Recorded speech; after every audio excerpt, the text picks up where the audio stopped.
Welcome back everybody. Today I'm going to teach you how to import many items into an Airtable select field. This is incredibly useful when you need to add dozens or even hundreds of options to a drop-down field without manually typing each one, saving you tons of time and effort. First, open your browser and navigate to airtable.com. Once you're there, log into your account using your credentials. This will take you to your Airtable workspace where all your bases are stored. Once you're on the home page, simply click on the base or data you want to edit. This opens up the specific database where you'll be adding your select field with multiple options. Now, at the top of any column, click the plus icon to add a new field. A search bar will appear where you can type select to filter the field types.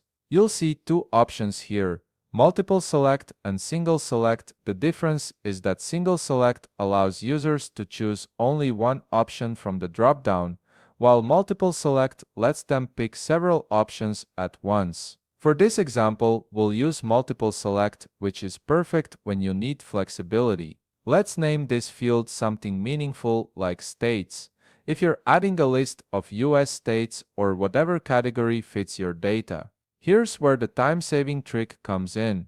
Instead of adding each option one by one, which would take forever if you have a long list, we're going to use a shortcut.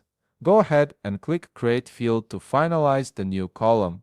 You'll notice it's now added to your table, but it's empty. Next, go to your data source where you have all the items you want to import. This could be a spreadsheet, a document, or any list you've prepared. Select and copy all the data from that source. Make sure each item is on a separate line or cell, so Airtable can recognize them as individual entries. Now, head back to Airtable and click on the newly created column. Paste the data you just copied directly into the field.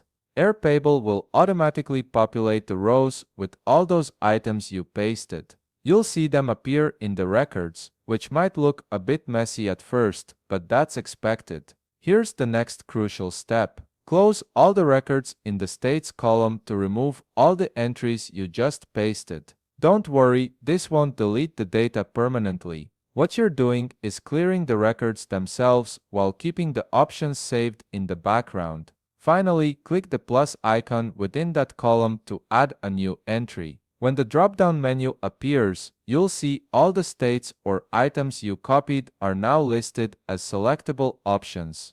This means Airtable has automatically extracted each unique item from what you pasted and converted them into drop-down choices, and there you have it. You've successfully imported multiple items into an Airtable select field without having to type each one manually. If you found this video helpful, please leave a like, subscribe, and see you in the next video.